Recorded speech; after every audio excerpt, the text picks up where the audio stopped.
Do, do, do, do, do. We have a test stream going on. We are for our extra life game, and also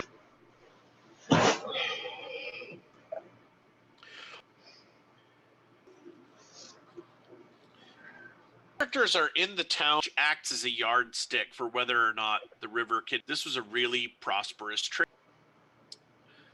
to the west, and made even more difficult Bone, who he thought that tales about the war against the dark took a group of repair and copper and one of when the last scrupulously punctual dwarves supply caravan out to the dwarven and were sent across whatever it was he had witnessed back and forth and avoiding any direct contact. The castle, or not that it ever has before, should be selected. Thus, the three of you travel north of the river. Of course, the dwarven silvers. According, it is a distance closer to 4 to 5 on foot. And a horse that would outfit you with a wagon. Wider than a human. Stride a little wider than. Stride a little wider than.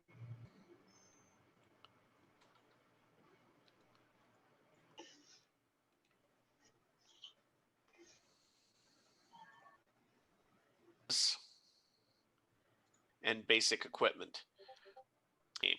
And against the dark mass, a wealth level. It's located all the distance. I am looking at the wizard because the wizard spends most of and not out. And the animist decide you want to purchase some of the item listed in the book. You need to buy it. So if it's something you can afford, but you can't afford it, head off. You are assumed that you have a weapon. So they're fearful, and our intrepid wizard of is enchanted as a quarterstaff. Besides the wagon and making sure we've got enough rations and stuff to get us to where we need to go.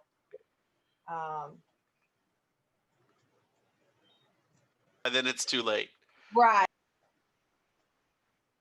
Yeah. As do I.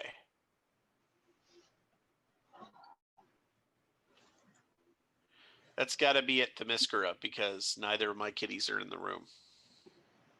Mm-hmm. Yeah, we have a lot of cats prowling around. Weird noises.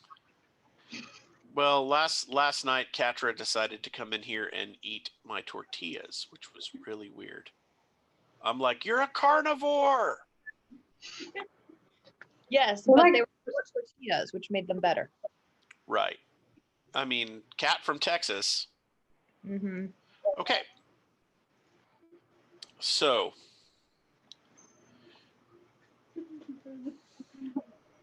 as the morning begins,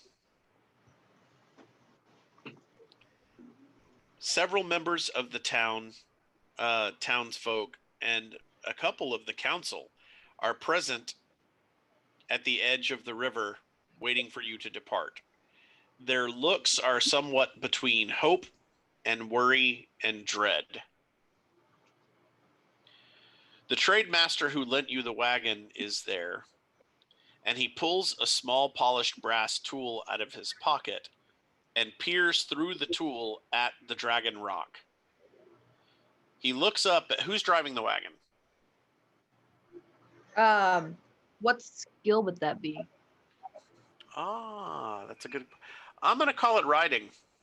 Not me then. You I'm horse. okay at it. How are you? I got I don't know.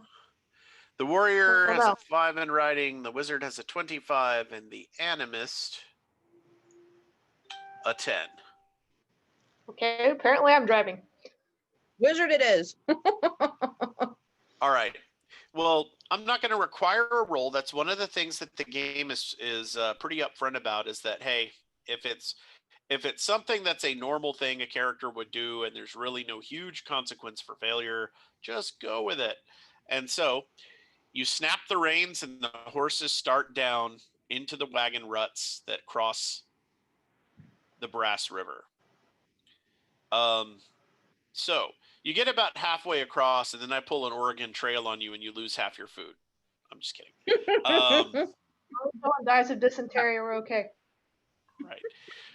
So the wagon and the horses successfully ford the river, and you find yourself on the north bank of the Brass River. And as you climb up out of the riverbank, almost immediately you start to notice the ancient stones of the trade road that were laid centuries ago.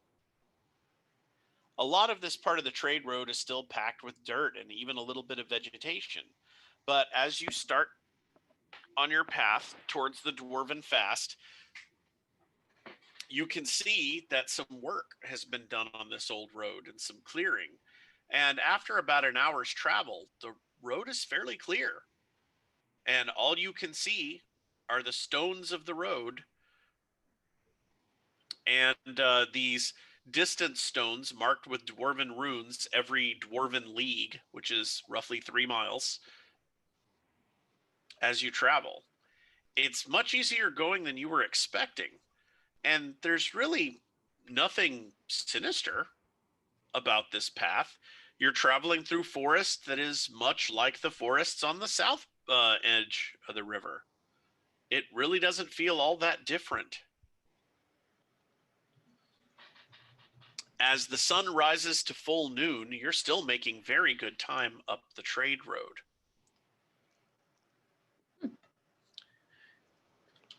In the distance,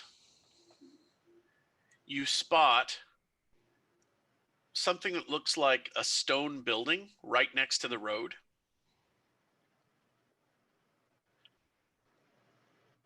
As you get closer, you see that the building is a little bit higher than that of, say, a 2-story inn. It's octagonal, and it seems to have arrow slits coming out of every second face of the building, about 6 feet above the ground, and then 6 feet above that, the alternate faces have arrow slits. Do we know anything about this building that we're coming across? Well, let's see.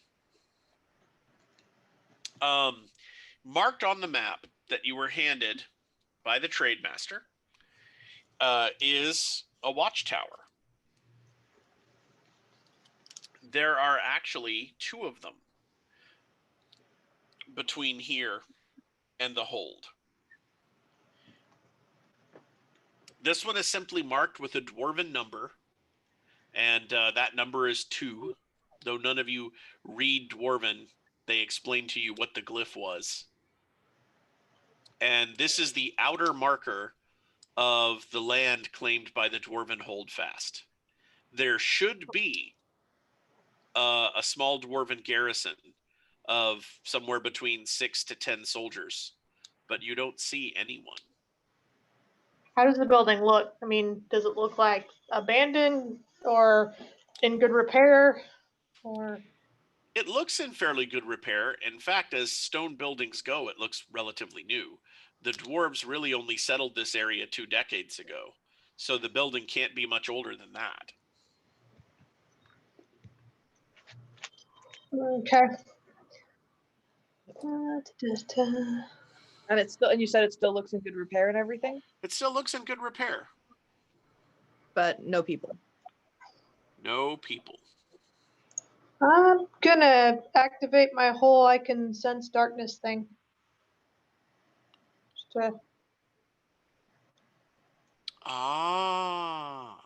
So you cast your Sense Darkness spell?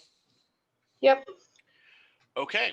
So because that is a special ability you have from your background options, you neither have to roll for it nor spend magic points on it, which is kind of cool.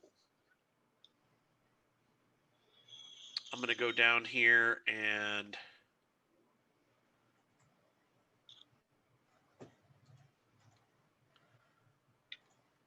take a look at the description of that spell so I know exactly what it is I should be telling you, if anything.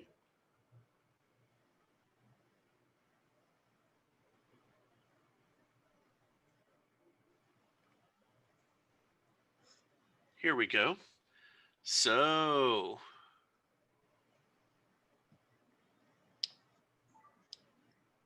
the caster learns if a creature or item they can see is either a servant of the Dark Master, cursed, or under the influence of an evil spell. All right. So as you close on the tower, you get a bad feeling about the tower. Something of great darkness has been here. It's not here any longer, but it's been here. Okay, well, I have a bad feeling about this. Something evil has been here. You know? Ah.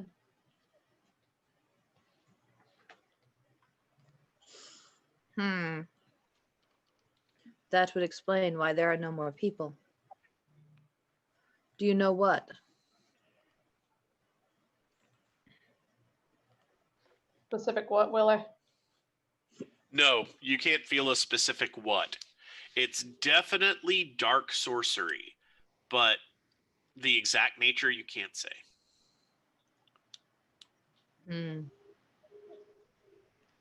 We should go and investigate. See if we can determine what. I thought we were looking for the dwarven people. Wasn't this the? Didn't you say this was where the Dwarvens have established a thing? This tower is the outer marker of the territory claimed by the dwarves. So, if we see what has befallen this tower, it would give us a better idea of what has befallen the whole of the area.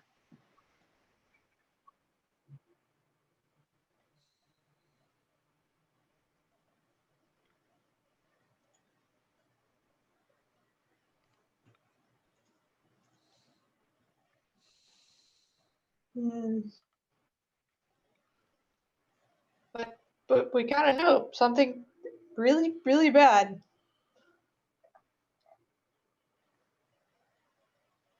All right, so I can keep this up as long as I'm concentrating, right? I mean, it's a lot like Sense Secrets.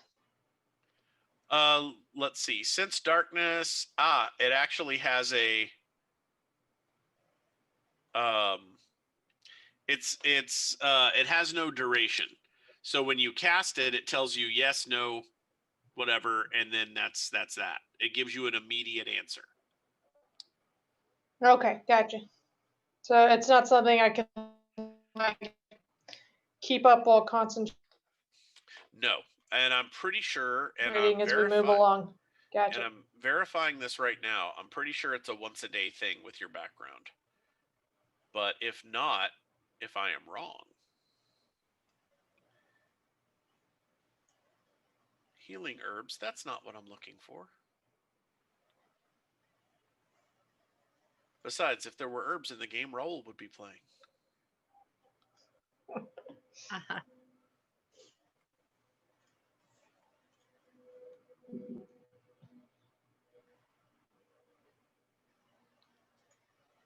All right, background descriptions. You have Dark Past.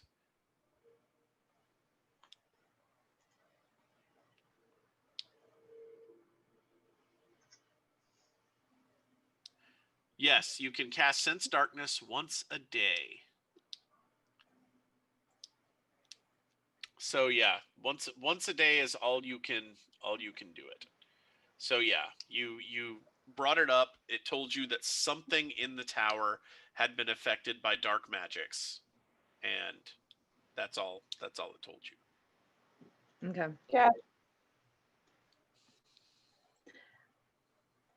So this is the outer post. Where's the, how far, we're what, one more day's travel to the main fortress or whatever?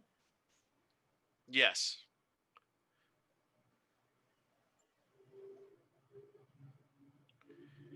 It's supposed to be 2 days by horseback. And with the nice, well-maintained road, you were making excellent time. Yeah. I think it would be a good idea to stick our head in and just at least see what the inside looks like, see if there are bodies or if there is nothingness, see if there is destruction or calm.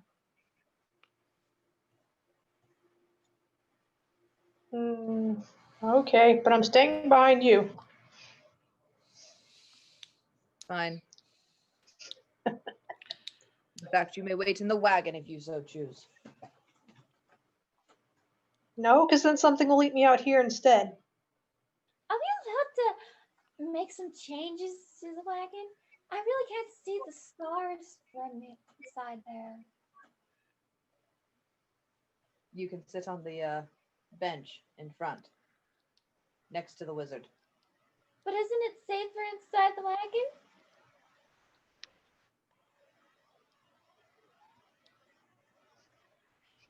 Only marginally.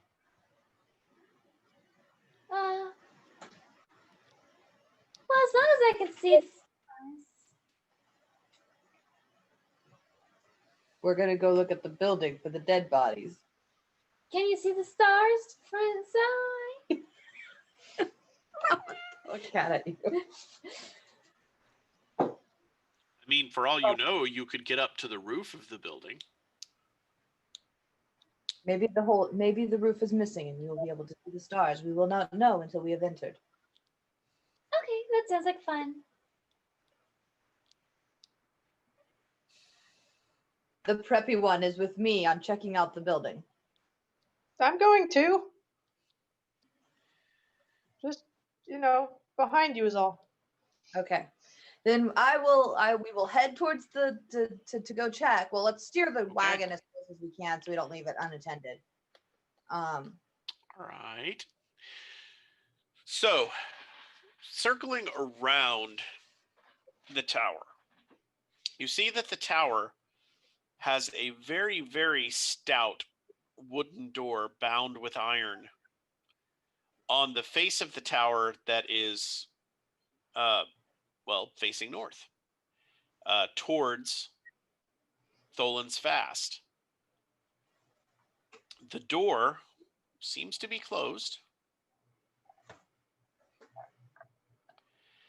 and there is a placard next to the door that identifies the tower,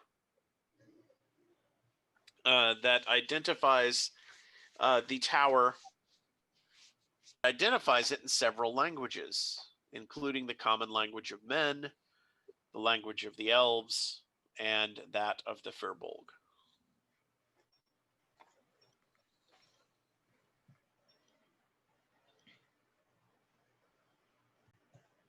Okay.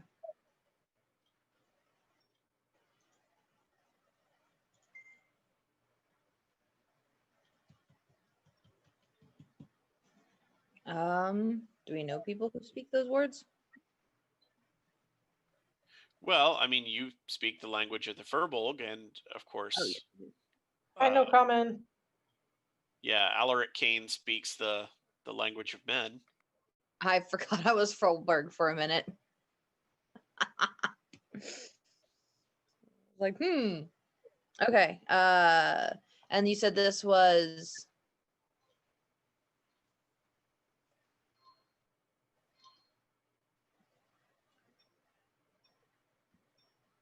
written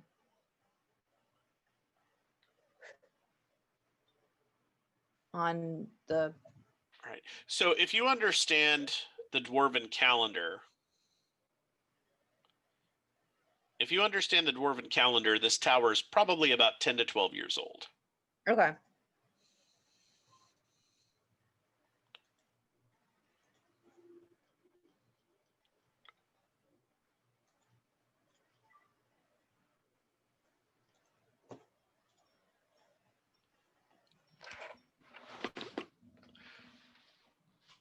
So reaching the door, I'd like everybody to make a perception check.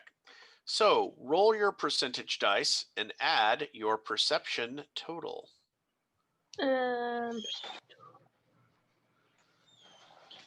It's going to be under roguery on your skills Okay. list. Gotcha. Okay. 57. All right. That is a 57 for Alaric. What's Briley got?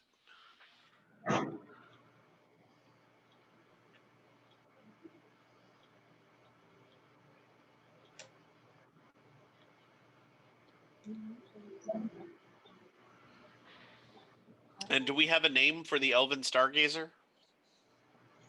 I don't know. Do we have a name for the Elven Stargazer? The Elven Stargazer has no brain. We'll call her Flower. So she will be fine with that. In lieu of knowing what their naming idioms are, her nickname is just Flower. Right.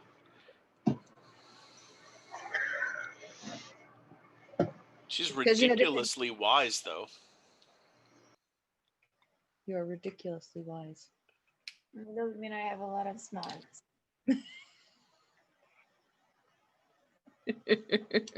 Well, I mean, that's true in the real world, too, is just because someone is wise does not necessarily make them intelligent. And the converse is also true. You can have someone who's ridiculously book smart and has no idea. I mean, I wouldn't mind letting it keep going, just so that way afterwards we can see what it is, and it looks like a somewhat pseudo full stream. And the test would just explain why it's kind of strange. All right, let me know when you guys are ready to move on. I actually need the 2 other perception rolls. Yeah, I've got a 37. Okay.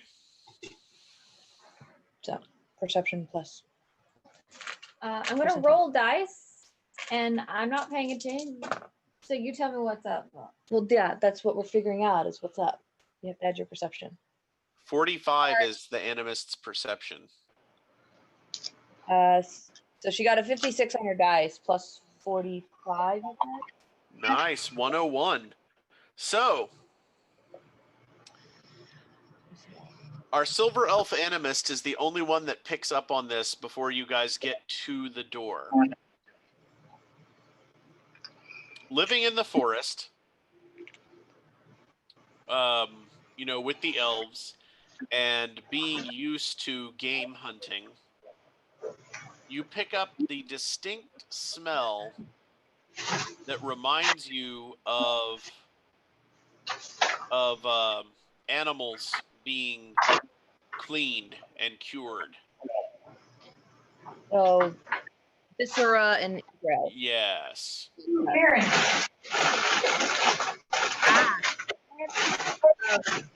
What is that? What's that? Whatever you're doing is making loud whooshing noises. Don't forget screaming.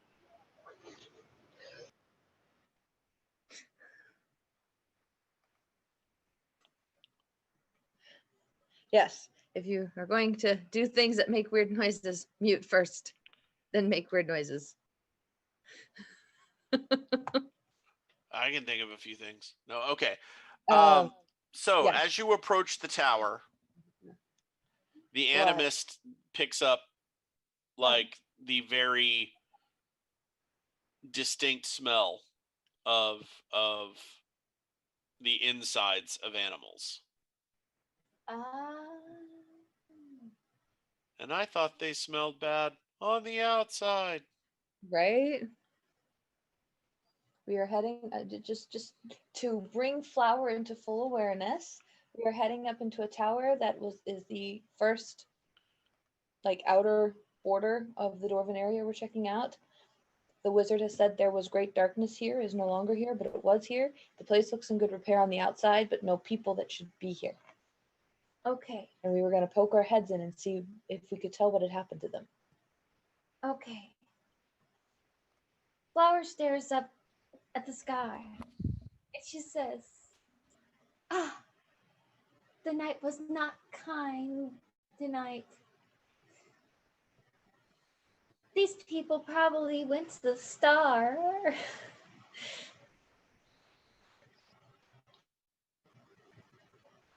It smells bad in there.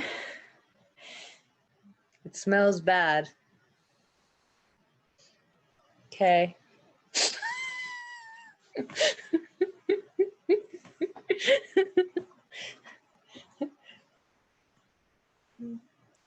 And the flower slowly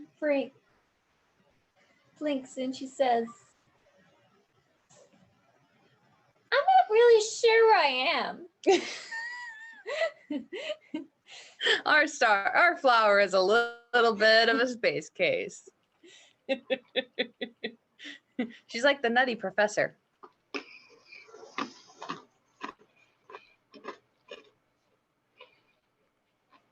She's smart, but not a lot of there. All right. Well, knowing that, I brace for unfortunate sights. And keep moving forward.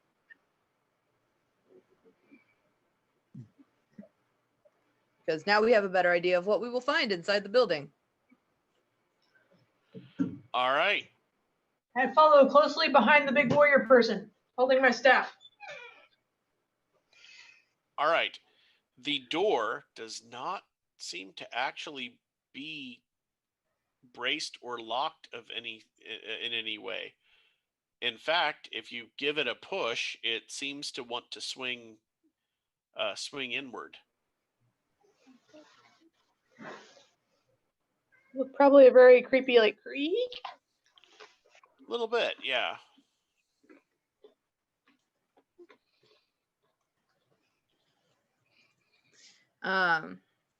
Okay. Well, I'll draw my weapon and have it at the ready.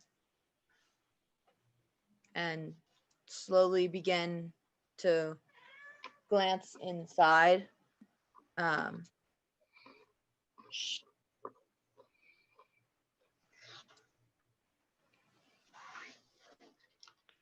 Okay. Inside the room, through the light cast through the arrow slits, you see that the outside of this tower, squat though it is a set of platforms that ring the inside of the tower. You have to lean way over because this was built for dwarf size people. Mm-hmm. Once you're inside the platform, you can stand up because there's a set of spiral stairs that go up the inside of the tower at the inner edge of the platform. They're like donuts with a spiral staircase in the middle. Like when you stand fully straight, your head is about halfway up the second floor. Because remember, as a furbolg, you're pretty much giant kin. Right. Yeah. Hanging from the third floor down into the air above the second is the dwarven garrison. They've been skinned. See, told you, shouldn't be here. All of their weapons and equipment are laid out very carefully along the floor, almost as if they were laid bare for some sort of military inspection. They're all in exactly the same positions. The armor, the axes, the swords, the bows, all laid out with precision underneath where the bodies are hanging. The skins themselves, nowhere to be seen. Is there blood? There is a pool of blood at the bottom center of the ring where a little bit of blood from each body has dripped, but not much, not nearly as much as you would expect. So something collected the skins and the blood. I go to a corner and throw up. I go to a corner and throw up. That is certainly a valid I go to a response. corner and Does there seem to be any blood spattered on the weapons? Were they laid out before? They were cleaned. Okay. With your eye for weapons being a career warrior, you can see that the blades had been cleaned, oiled, and sharpened. Did it look like they this, were all put into place? and does it look like that happened before the bodies were skinned and hung from the ceiling? Or after? You would guess afterward. Okay. There are some definite wounds. There are some definite wounds to the bodies. And let me see here. I'm going to look at your sheet, Furbolg. You are not wise. No, I am not. You're not dumb, but you're not wise. Let's see. I mean, I'm at a -10. You know what? I want you to make a hunting check for me. So D% and your hunting bonus is 20. Okay. So 79. Excellent. All right. So you are looking at sort of eyeball level with one of these poor skinless dwarves. And dwarves without beards are pretty disturbing looking to you.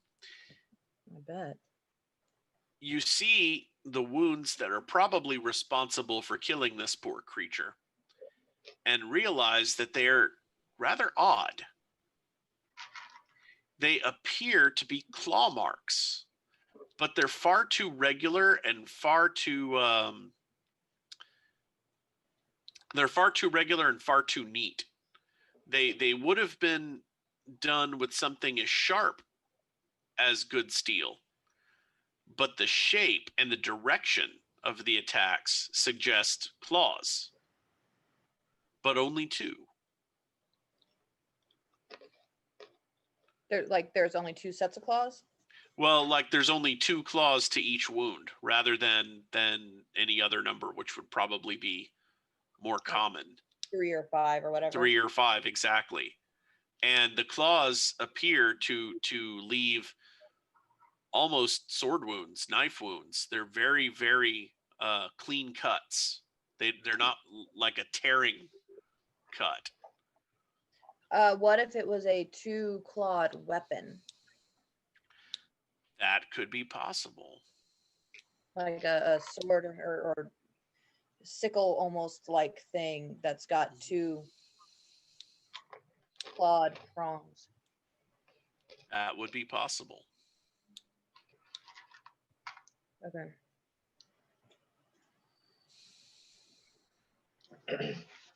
Do I recognize either the weapons or like the ritualistic nature? Like, would it jog any memories? Ah. Yeah, I was gonna ask the same thing as if I recognize this manner of death from. You've never, okay, as far as Briley Van, you have never seen anything like this. However, let's see what Alaric Kane knows. He's got more insight. Alaric, I would like you to make an Arcana check. You have a 50 bonus in Arcana.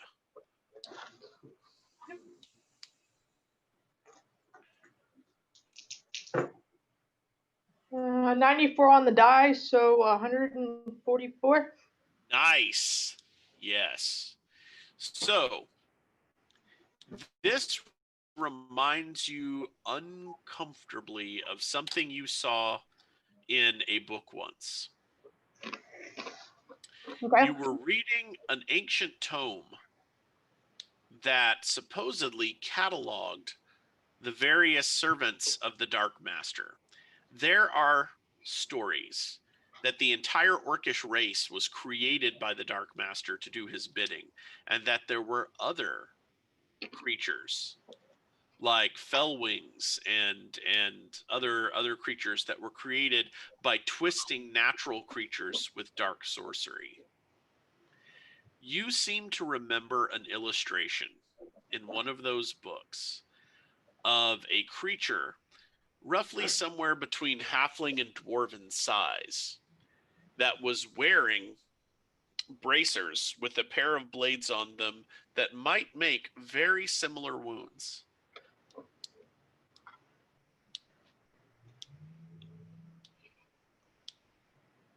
Okay. Do I know the name of this race or? You remember that it was referred to as a nog.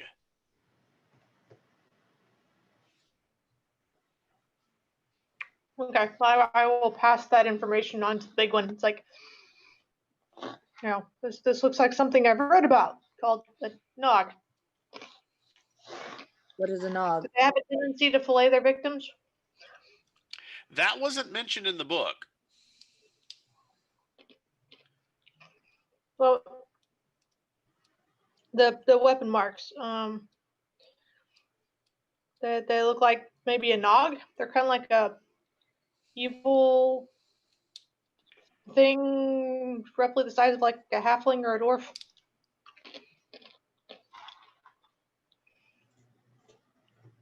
Do they eat skin or use the skin for things?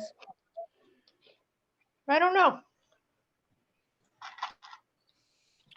I'd have to get my books and research. All right. So, it is late afternoon. In another hour or so, you're going to need to start thinking about camping for the night. Yes, but I do not wish to camp here. Too much blood, death, and darkness. Yeah, whatever killed these guys, the walls did not help. So, I agree with being elsewhere. Okay. Flower has been around while you guys are talking about serious stuff. And has been like carefully placing flour around the filleted people They're hanging from the ceiling. that are hanging from the ceiling. Go around the circle below them. Yes. Yeah, there's a platform, the second floor of the tower. So Flower can be laying the flowers around the inner edge of the platform. All right. So Flower respectfully lays out the flowers beneath the deceased dwarves. And I suppose you all get back outside. Yeah, is once Flower is done, I'll usher everyone out and back to the wagon, because I'd like to. We now have a better idea of what happened, and we don't have the time to deal with this more.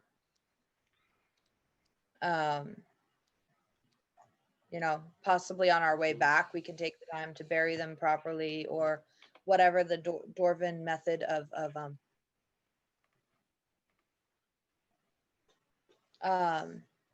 burial is. Okay. But right now we need to focus on trying to figure out what's happened and stop it as we can. Yes. So get back to the wagon and look to try and put some distance between us and this place, looking for a good camping spot.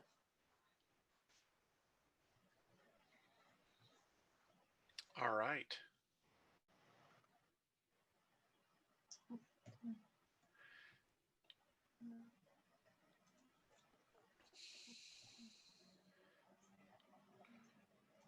Let's see here.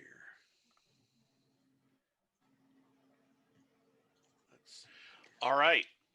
So you start looking for a good camping spot. These ancient roads tended to have a feature where they would widen a bit at regular intervals, usually about where a day's travel from the last major stopping point would have been. And so you do find a spot where such a thing had at one time been present. It Mhm. looks like the dwarves restored half of this area on the eastern side of the road, and there is even a fire pit relatively recently constructed of stones, and the forest has been trimmed back, and a camping pad sort of area has been maintained. Okay. So this would be a It good doesn't spot to look stop. yeah. It doesn't look overgrown at all. It looks like it has recently had clearing work done. In fact, there's a stack of dry branches at the edge of the circle where the last things cut out of these trees were placed. Might make decent firewood. Probably why it was left here. Okay. Then I will indicate that we should pull the wagon off to the side.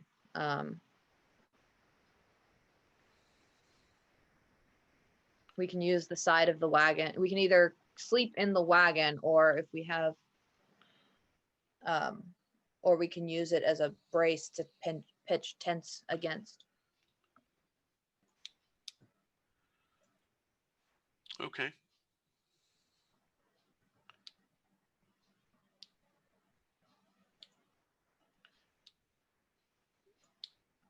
All right. So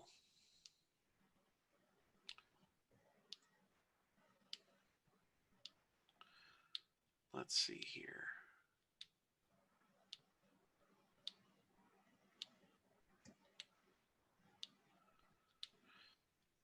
And then we'll need to set up watch rotations. Does this have the same sort of thing where mages need to sleep X number of hours? Yes, a full 8 hours of rest will replenish all of the spent magic points. Okay. How little sleep can somebody get and not have negatives to their rolls? Well, I mean, that is a take all the watches, Jess. What? You said you can't take all the watches. You would just have to take the middle watch. well. Flower could actually take half the nights, I believe, without any penalties because elf. Right. Elves can get the equivalent of a night's sleep with 4 hours of meditation. Flower watches things. That doesn't mean Flower will stop things or know things.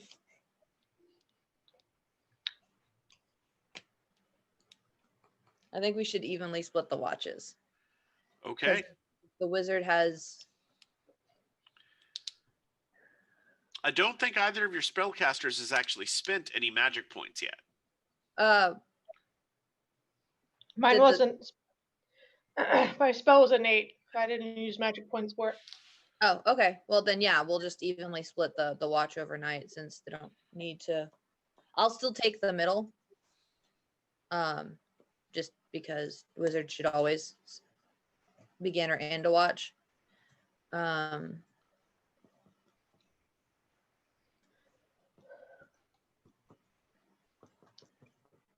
Okay, so do we want the elf to have the first watch or the last watch?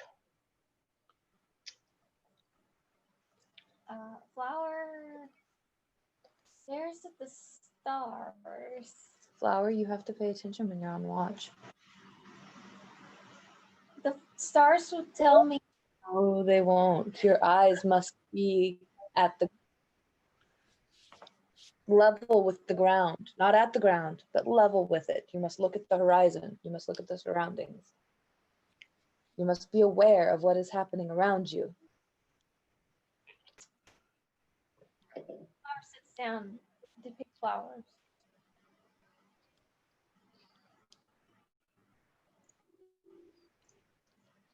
And says, All right. "Yeah, well, Stars will tell me, and Flower will do her best. Which part, beginning or end, seems the least dangerous? Possibly the end. That way, it's Yeah. coming up with, your watch, and I'm fully rested. Right. Okay, we'll put Flower at the last, on the last watch, and Alric can take first watch, and I'll take. Okay. So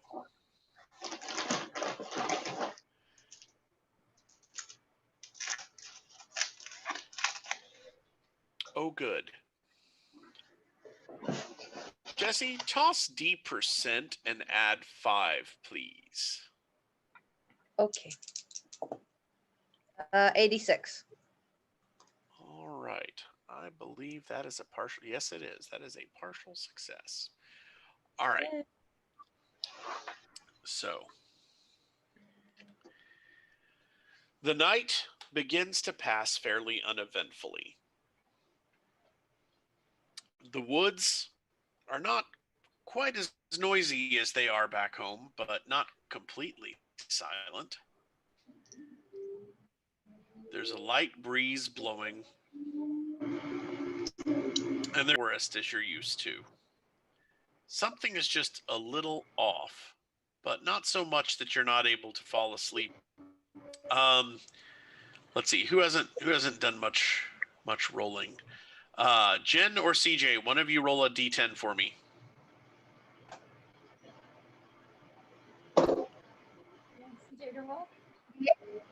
I don't know. I rolled a D10. Okay, then you rolled a D10. You rolled a 1. Okay. Put in the beef. Let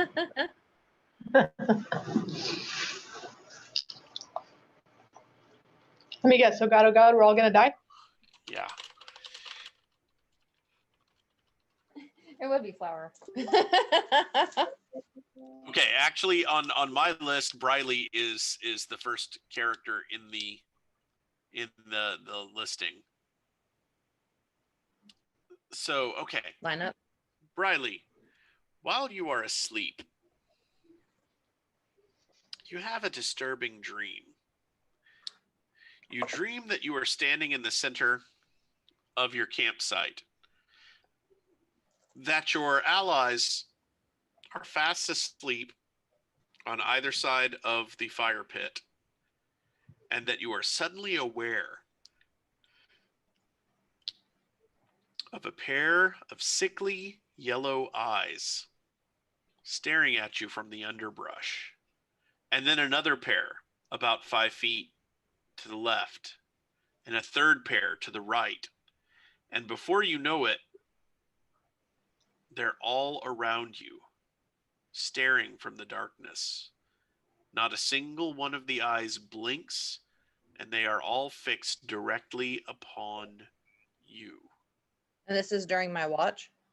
No, this is after you've fallen asleep. Of course, you fully believe it's during your watch because you're dreaming. Oh, okay.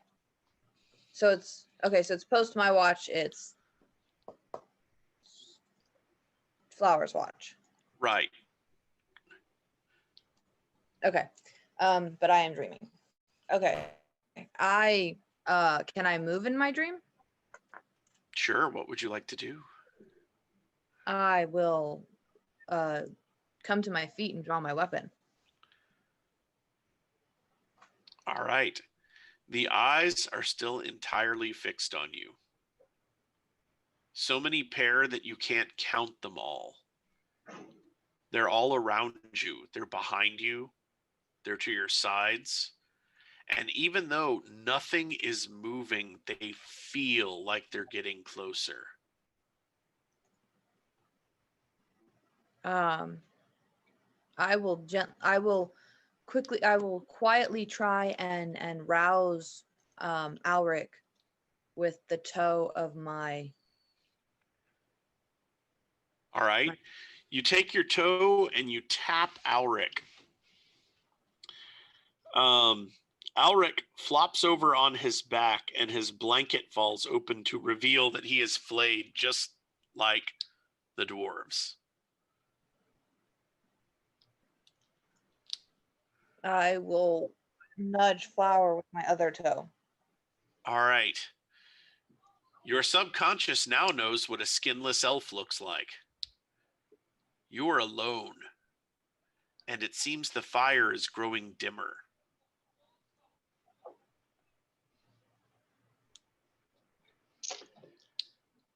I will hold my weapon at the ready, and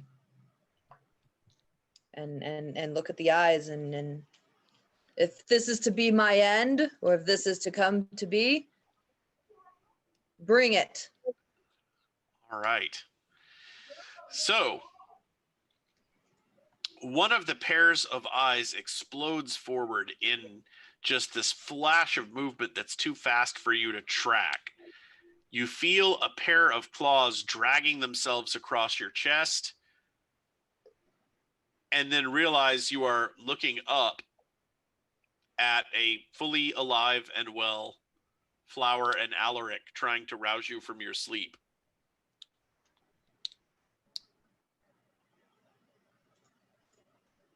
I will probably quickly come to my knees and look around to see if I see glowing yellow eyes. No, no glowing yellow eyes. The sun is rising. The fire is nearly burnt out. Your friends are alive and well. Yeah, I was about to say, I was gonna be like, are y'all well? I think so. And she kind of pats her arm. Double check they're still here. Indeed they are. You have arms. You have legs. Well, they haven't run away overnight, so I think I'm okay. It's just fascinating. I didn't know firebogs had nightmares. What did you dream about? And I pull out like a sheet of parchment and a ink stick and look at her expectantly. You were flayed. Was I tasty? I did not partake. Oh. Well, filet means cooking, right? No, it means no skin. Right. Flayed. Right. And we do that to animals. We cook them. Mm. Okay, but There were creatures. what did they look like? Glowing yellow eyes.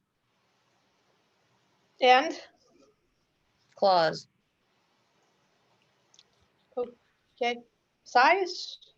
No. Furry, scaly? No. Just yellow eyes and claws. Okay. That's all I saw, right? Is as the yellow eyes and then the claws as they came in for the attack.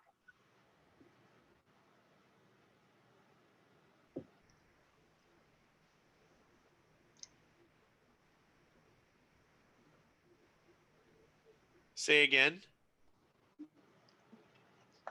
All I saw was the eyes and the claws, right? I didn't get an estimate of size. Any eyes, more than I could count claws. And then y'all woke me up.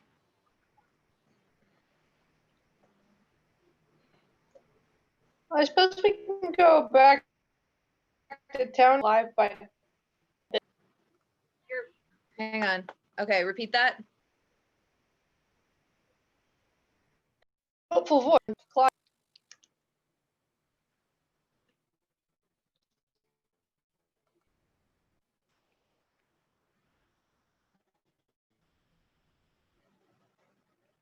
Well, do we want to, since the GM's running to the restroom meeting, do we want to move it to a, we're on Okay.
Okay, I'm here. Taking care of kid stuff too.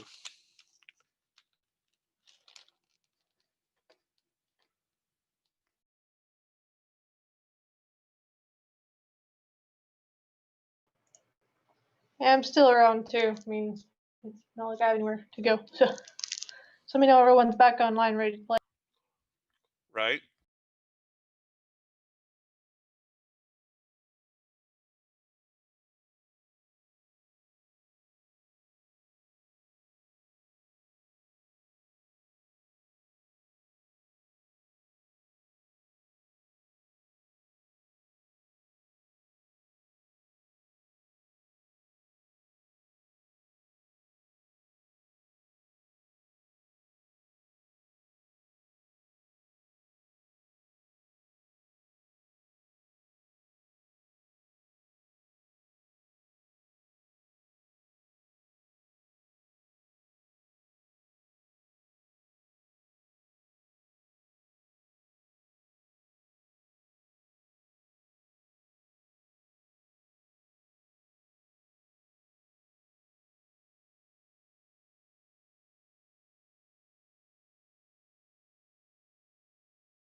Unmute.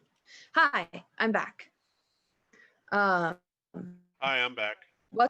what's the horse dinosaur creature? That's called an Equort. It's from Thundar the Barbarian.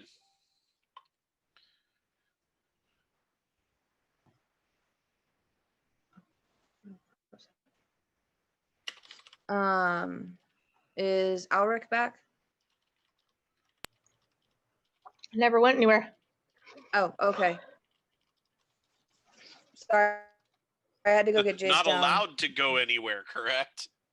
I can go somewhere now. I'm actually out of quarantine. Just, Nowhere to go. Room's only All so dressed big. up with no place to go. Yeah. Okay. Are we ready? Oh, we're back live. Okay, we're back live. Okay. So that reminds me that I've been asked to pre-schedule our bathroom and meal breaks for the Saturday game. So Yes. so that a couple of the players can what you call Plan around it. coordinate some stuff, and so that we don't have such long random breaks in our transmission. In fact, a couple of folks, Randy and Andrew, suggested that we could tack a little time on to the end of the day to make up for the breaks if we're really trying to do 24 straight hours. Well, I already built that in because Oh, technically okay. the way we've got our hours laid out Mhm. is the Saturday and Sunday game are both listed from going from 10 a.m.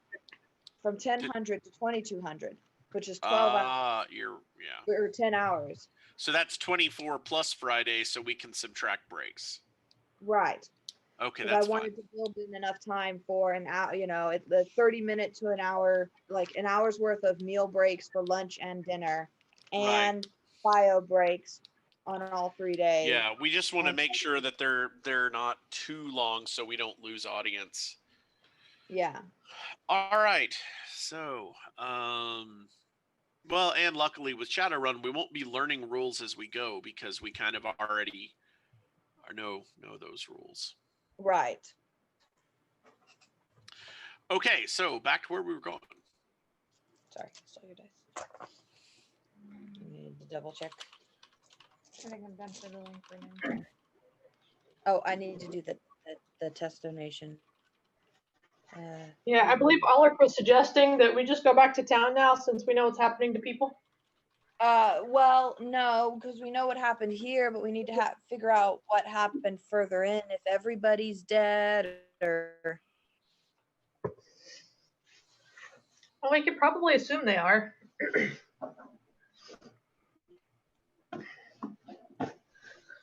I want to get back to my books. I'm sure you I do. imagine you do, yes. Okay. So when I opened up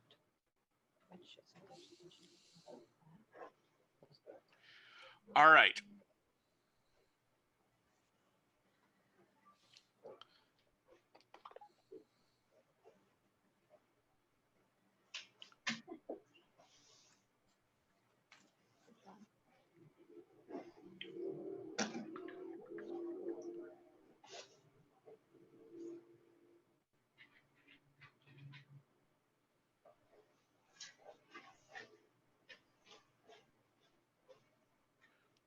So what is the decision of the party? Where are y'all headed? Well, I feel like we need to head further into the actual location we were sent to investigate to figure out what's happened there. Okay. I will sigh dramatically and follow along.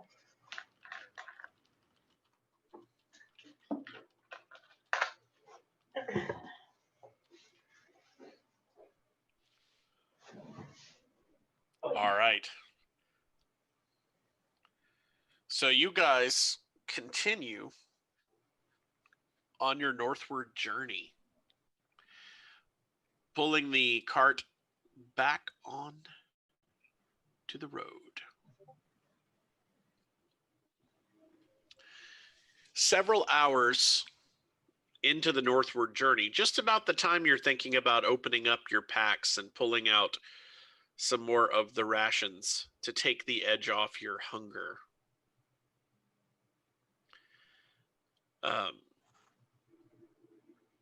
The horses stop and start edging backwards a little bit. It seems like something has got them nervous.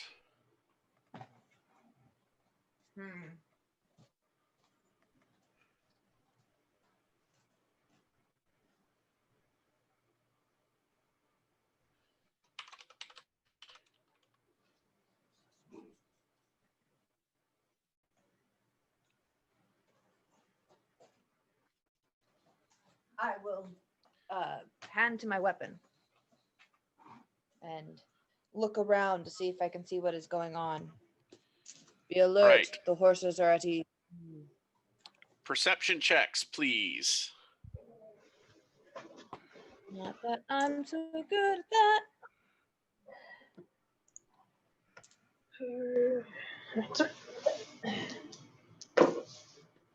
Okay. 46. Total? Yep. Okay.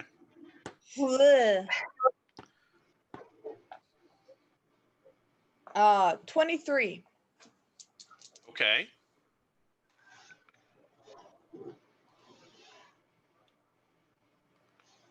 I am so hard. I am looking so hard that I see nothing. That I don't know what it has to do with the game. You rolled a 99. Yes. I think that means they explode. If I remember That means correctly. you roll another percentage dice and add them together. So 99 plus 25 plus your perception skill, which is 45, I think. Nice. Yeah, 45. So the 25 plus the 45, that's 70. And then 99 plus 70 would mean 169. Wow. That is pretty solid. In fact, that's very close to an outstanding success. So,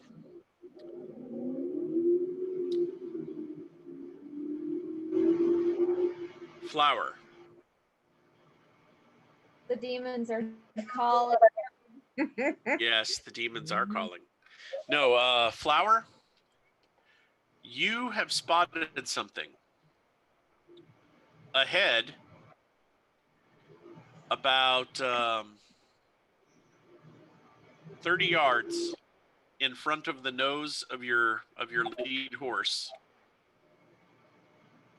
there is a human crouched in the lower branches of a tree, wearing dark clothing so that he almost blends in with the tree around him.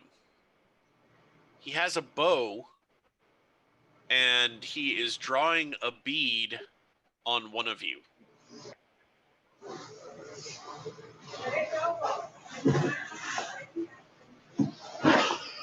Mike, if you You're weird.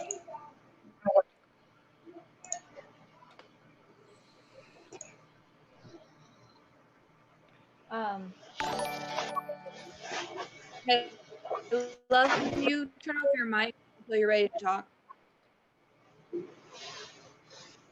Okay. Sorry, we're getting a lot of background noise in your end. There's literally nothing here. I don't know what it is. It's something rubbing against your mic or something, but we're getting a lot of whooshing or rubbing sounds. Hey, I got an extra life donation. Was that you guys testing Yes. the thing? And did the donation pop up? Yep, we got the little animation saying that a donation was gotten, and then we'll see if it changes that. it did. It did? Okay. Because I did the donation through the Twitch, the link on the Twitch, just test how it Okay. went from an external source. So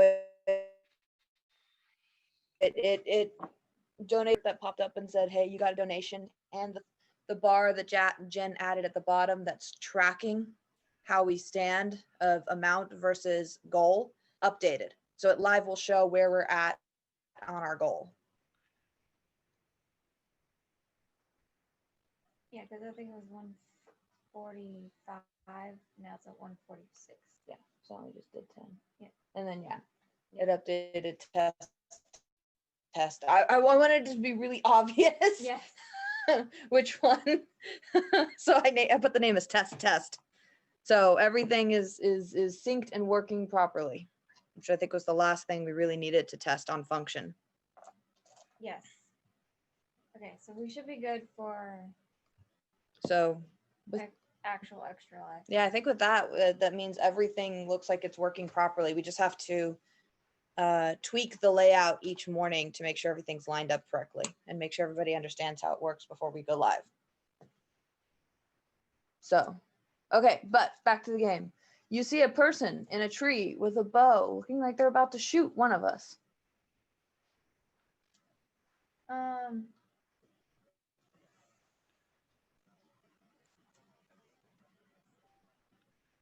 Flower stares up at the tree and says, my, that's a very large fruit. I don't think it's supposed to be there. It seems kind of dangerous. Do you point or you're just staring?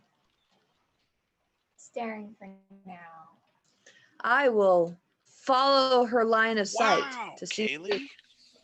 weird large fruit is. Okay.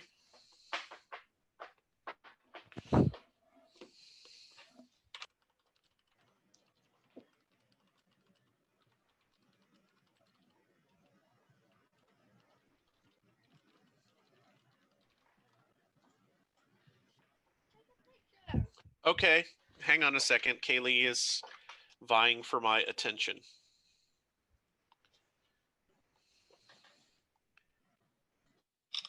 Are you finished or are you going to paint their eyes? I'm gonna paint their eyes. Okay. Kaylee has been doing a painting project. Oh, nice. Look at that. I like it, Kaylee. Thank you for showing me. I said to do the side of it. Yeah. Well, when you finish, we'll take pictures and show your art teacher. All right. I need to get back to the game now, sweetheart. That way, then we can go over and do some Halloween candy. Why is mom coming with us? Go ask her. Okay. Why then? Well, I'm on the microphone, Kaylee. All right. I'm sorry. What was the reaction to the bowman in the tree? So Flower stared at him and made a Uh-huh. comment about that is a very strange looking fruit that she didn't believe should be in that tree and that it looked potentially dangerous. Ah. And so then Breely, getting used to Flower's odd speech patterns and idioms, followed her line of sight to see what she called a fruit and what made her think it was dangerous and out of place.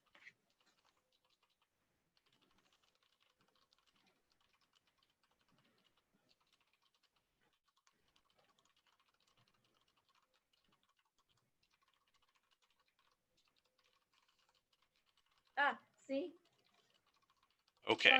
So I'm going to allow you to make another perception check with a +10 bonus to see what it is she is trying to tell you.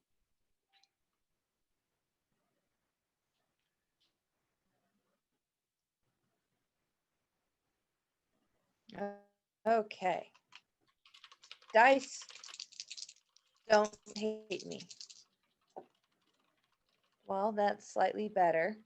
So 61 on the dice plus the 5 from my character, 66 plus you said a bonus of 10.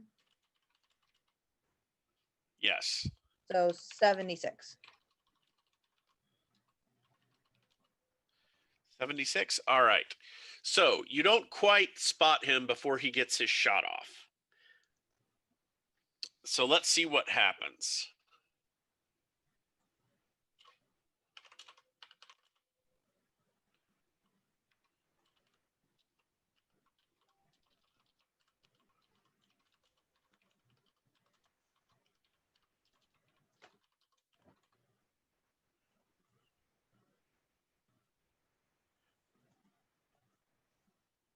Okay, so this would be the time at which the DM actually needs dice. Because I have not had to pull out dice just yet. I will use my extra life die and one of my Gary Con dice.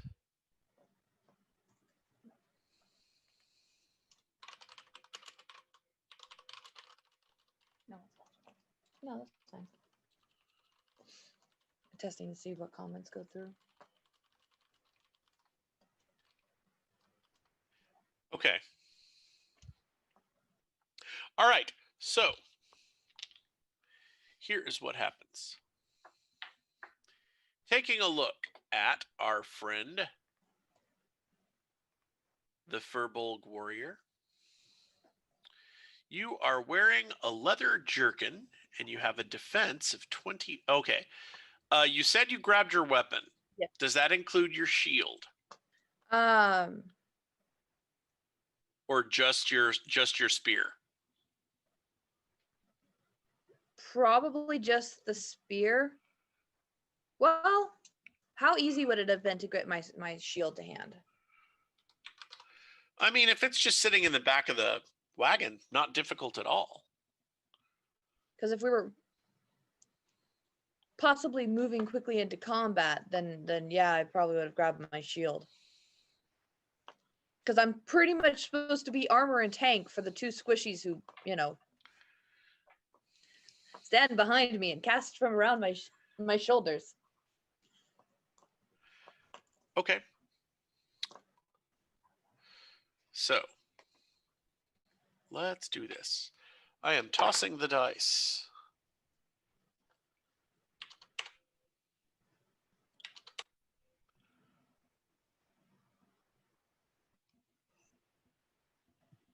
All right. Your defense, if you grabbed your shield, is 25 against ranged. Let's see what happens. And you were wearing light armor.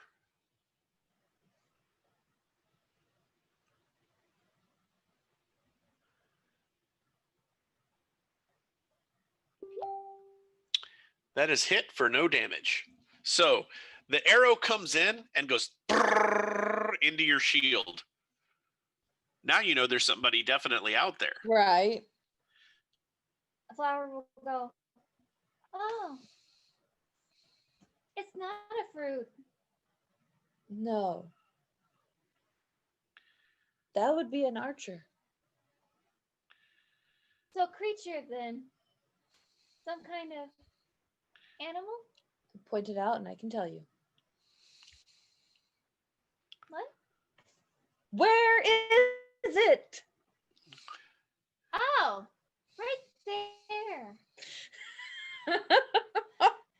Tell me where this is, woman. Yeah, flower will point with her hand at the guy. I follow where she's pointing. Okay, you follow where she's pointing. You see that the archer is now standing on the tree branch.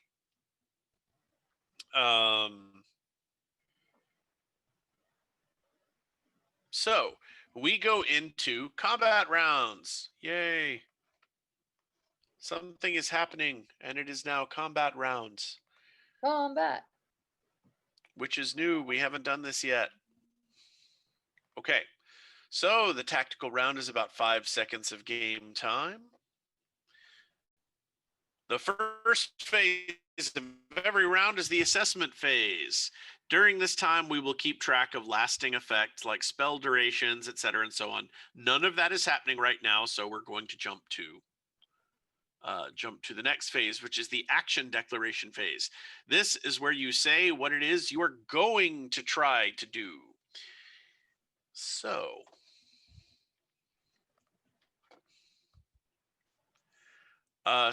Briley, what is your intended action this round?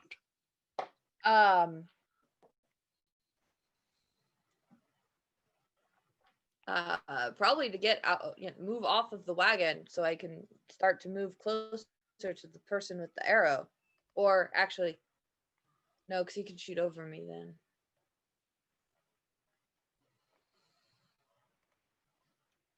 Where?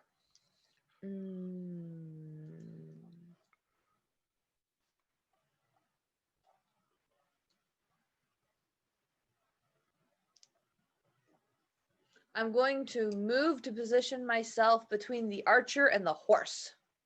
Or horses. Okay, so that's not hard for you. Having my shield up, having my sword at the ready, move to take a defensive position, calling out to the other two, take cover behind the wagon. Okay. And then so you're actually wielding a short spear, not a sword. Okay, yeah, sorry, spear.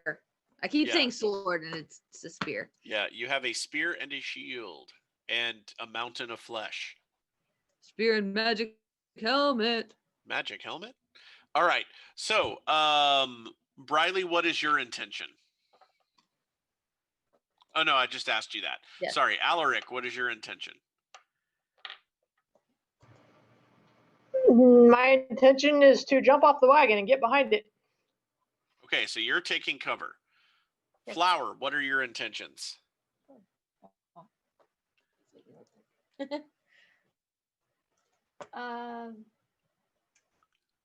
Flower will ask how spells are done. Okay, so you choose the spell. If the spell name does not have an asterisk in front of it, then it requires you spend at least a round preparing to cast it. So instantaneous spells, you can just boom from the hip. But if it's not marked with an asterisk, meaning it's instantaneous, then it takes time for you to weave the spell, or you can just roll it a penalty for casting without preparing. What spell did you have in mind?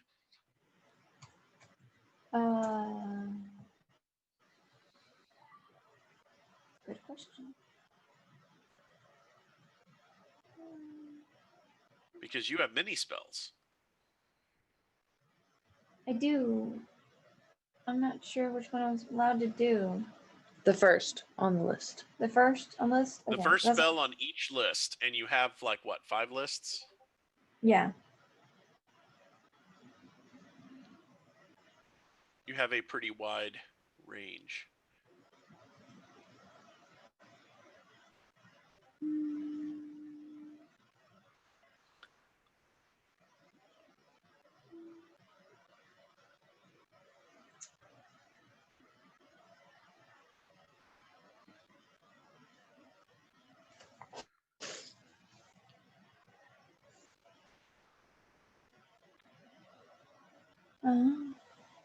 I look like a giant dwarf. Gotcha. How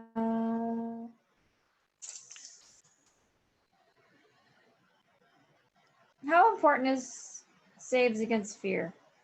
Well, it depends on what you're fighting. If it's something like a demon or a dragon or something that can cause your character to basically just stand there and wet themselves, pretty darn important. Now, the thing that shot at you was a human, or at least humanoid. So nothing supernatural, nothing super evil, just apparently a creature with a bow. So I don't know if that's going to invoke any serious fear checks. Okay, well then I don't cast the spell. Okay. What would you like to do?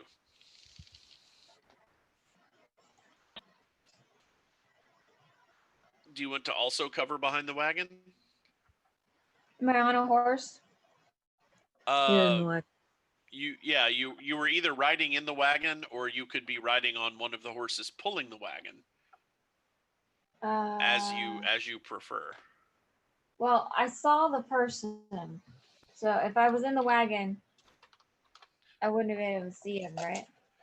Well, if you're on the front of the wagon, certainly. Then I go inside the wagon. Okay. All right. So you go inside the wagon. Excellent. All right. So let me see here.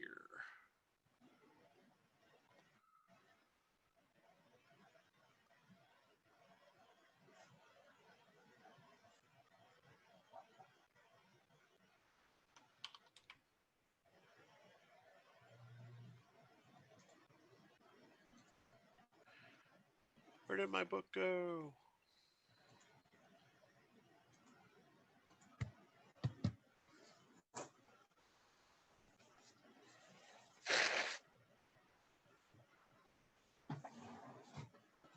Ah, there we go. All right. So everyone has declared what they're going to do. The next thing that happens is the movement phase. That's where all the movement occurs. So Briley moves to the front of the horses. Flower crawls into the wagon. Alaric gets behind the wagon. There are no spells going off this round, so spell phase doesn't happen. Ranged phase. A second arrow comes out of the woods and flies towards Briley. From the same person? Or No, from across the road, the opposite side of the road. so we've got multiple enemies. Multiple enemies, it looks like.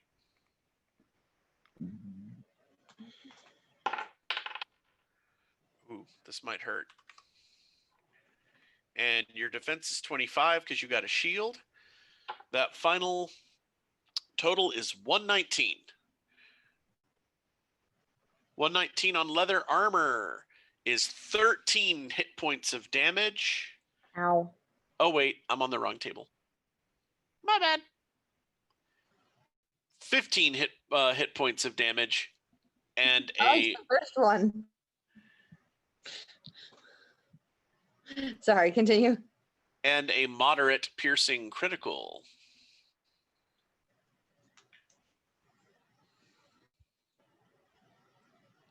So what happens with combat in this game is you will take damage. Sometimes damage is 0, which means it didn't get through your defense, but if it was a touch attack, they still touched you. Sometimes it will just be hit point damage, usually meaning it's something superficial and not ridiculously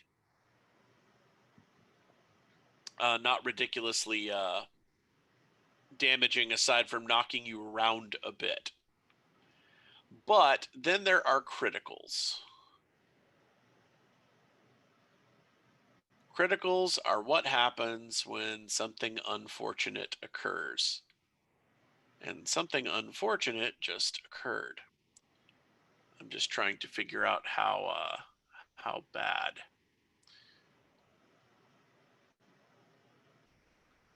Critical strikes. A moderate critical is modified by plus 20. Okay. So I'm going to roll the dice. 0, 3. That's what you wanted me to roll. Yay.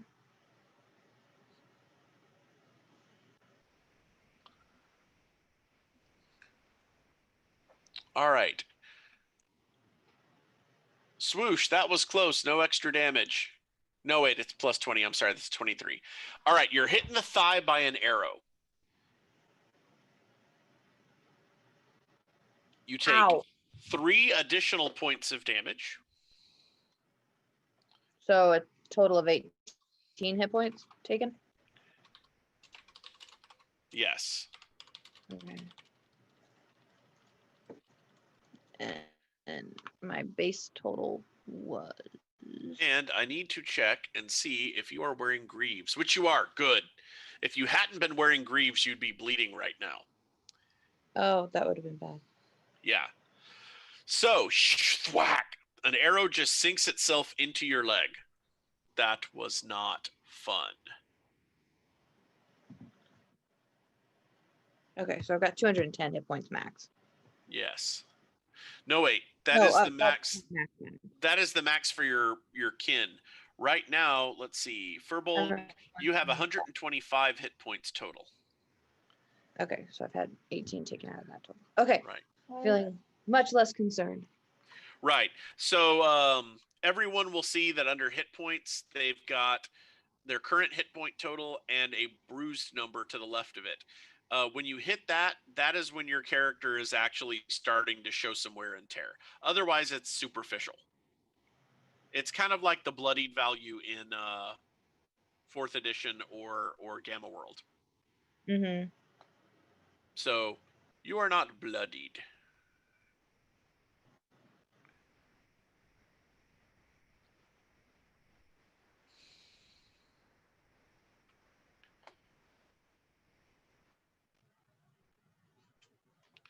All right. So the arrow hits. That is the ranged sequence or ranged.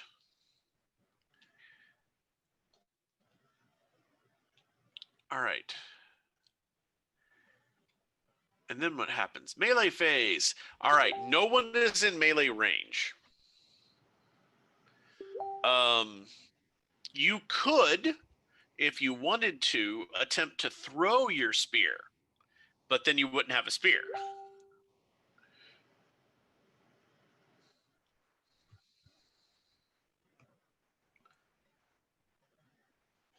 Yeah. So I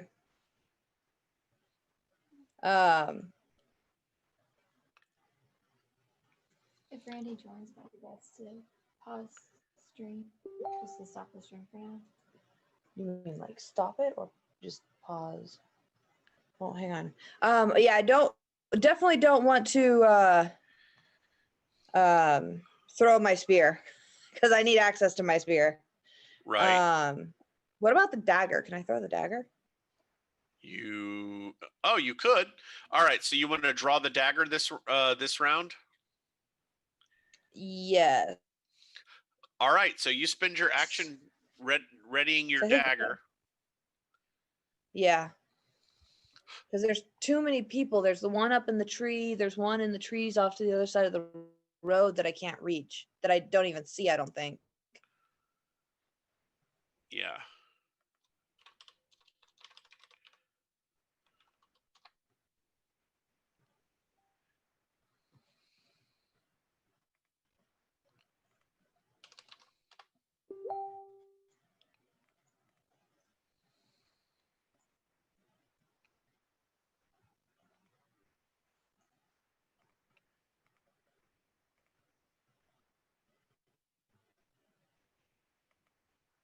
All right.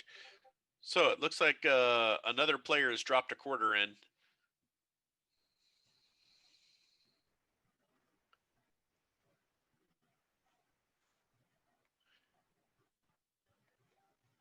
I wouldn't want to end it. I just want to pop and then get things back up so we at least can have a pseudo running game.